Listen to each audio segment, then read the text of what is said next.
is his challenger, Lisa Davenport. Her undergraduate degree is from Pear College of Art. She is currently a partner and employed by the Lisa Davenport Home Gallery, established in 1995. She lives at home with her husband and 2 children in Durham. She's currently a member of the Planning and Zoning Commission in Durham and in the Republican Town Committee. Her community activities include sponsoring Operation Home for the Holidays event, and that was to raise money to bring home 700 of our Connecticut National Guard troops for the holidays. She's also the director of, and I hope I don't mispronounce it, but Lisa, please correct me, director of the Coginchug thank you, Regional Scholarship Fund, and she volunteers for the Girl and Boy Scouts. Lisa Davenport, and as Roberta had said, I am married to my best friend Joe Davenport of 20 years.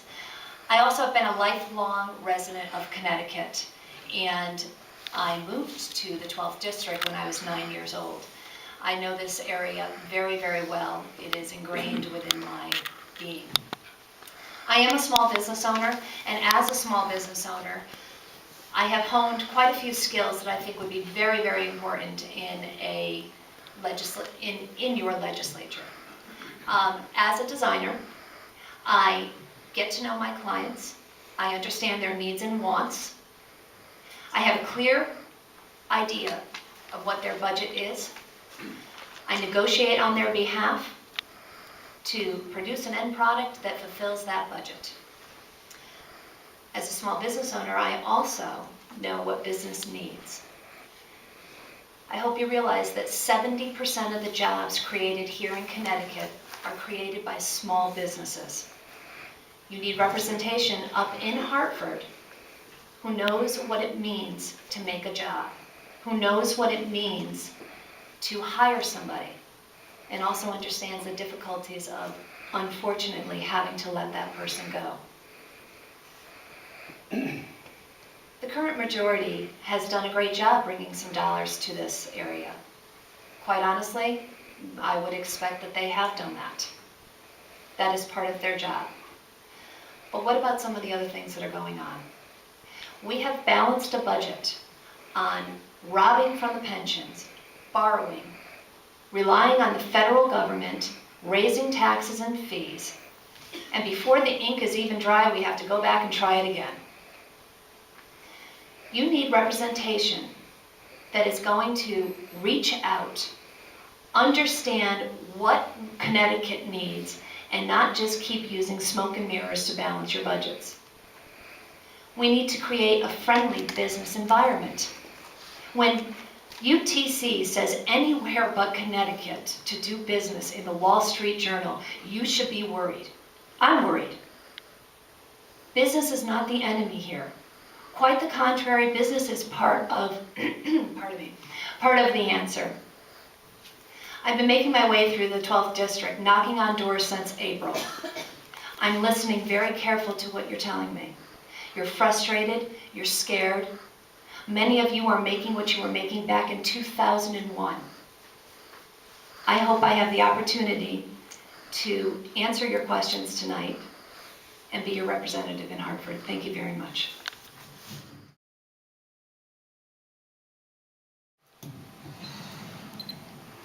Well, it sounds like we're all going to be in agreement. I'm all for smaller government. Get the state out of the way of this town so it can do its own business. We absolutely need to address our unfunded mandates. Take a look at what the state is already telling you have to do. That will help reduce your property taxes. I also just want to answer to one thing that Senator Meyer said. Senator Meyer, I believe the budget was Bill 6802. And my records show that you definitely did vote for that biennial budget in 2009. What is your position on changing state employees from a defined pension plan to a 401k based retirement funding plan?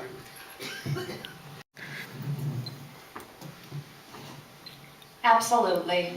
We're all going to agree on this. It's almost one of those questions like it's pretty obvious.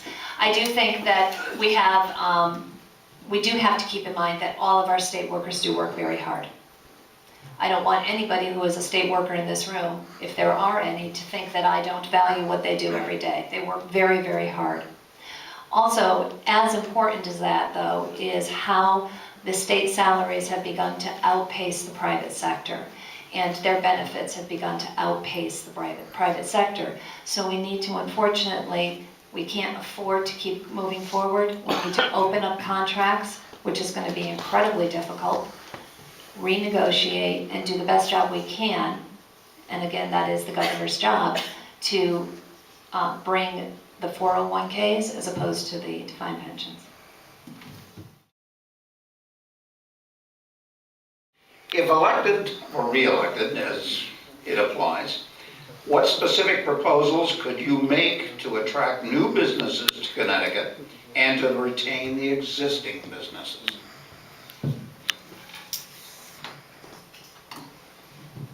Attract new business and retain existing. Well, we need to do a lot of things. We need to open up some lending. We need to work with the banks. We need to retain some of our youth. Right now we have our youth is dropping off while our seniors are staying here. And one of the things that businesses look for is employment that is going to be able to stick around with them for some kind of time. So how about if we start thinking about how we can keep those kids here also? How about we think about what's going to attract them? Yeah, good companies and good businesses, absolutely. But our youth is greedy. I have a youth. I have an 18-year-old kid. And how about we think about crediting their income tax? If they make a commitment to stay with us 5, 6, 8 years, we take 2% every year at the end of the year and put it into an account for them. And at the end of 8 years, 5 years, 6 years, they get a check from us. Now, we're collecting the income tax, we're still putting it there. If they move in 3 years, they don't get the money. If they move in 4 years, they don't get the money. We still have it. We also need to think about how we're dealing with all the regulations, all the taxes on businesses. Business entity tax is a big hit for businesses. Some people look at me and say, it's only $250. But if you're in a business that you have multiple businesses, it starts to add up very quickly. It needs to be repealed, bottom line, and it needs to be repealed correctly. It hasn't been repealed as of now, and unfortunately it was too little too late. Yeah, go ahead, a rebuttal. Senator Meyer, when you made your opening statement, you said in December of 2010 we started to suffer the worst recession that 2007, excuse me, we started to suffer the worst recession. Although now you said we finally started to do something by a jobs bill in 2010. As a business owner, if I had waited 3 years to attack a problem, my business would be defunct. I think that we need to roll up our sleeves and move much quicker in how we're going to take care of business in this state and not wait 3 years.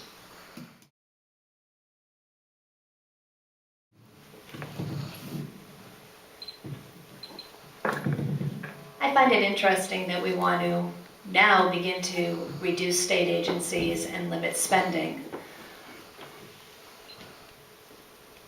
This has not been a problem that has just propped up in the last year or even the last 2 years. We have been grossly overspending, grossly overtaxing, grossly mismanaging Connecticut. The bottom line here is we need to roll up our sleeves and start taking care of business the way it's supposed to be taken care of. Senator Meyer has said that what he experienced in the last 6 years is what he just said. Well, what have you been doing for 6 years then? Again, I went back and I said in 2007 to 2010, if I had waited 3 years to make changes in my business, I'd be defunct. Senator Meyer said that we really didn't start feeling the the recession in 2007. I gotta tell you, I was feeling it in May of 2007. In 2006, I had 15 builders ordering tile and carpets and design and retaining my designer services. In 2006 or 2007, it went down to 6. 2008, it was 2. 2009, I didn't have a builder. You need to have representatives again that understand what is going on out there. You need electricians, engineers, teachers, nurses, doctors. Your current state senate has 36 senators. 21 of them are lawyers and full-time attorneys. 3 of them are business owners. No offense to any of the attorneys in the room. You guys do a great job, and we do need some of you up there. But you need some people that also are going to represent what is happening now in your district. Our founding fathers wanted us to do exactly that. Govern and then go back to our jobs.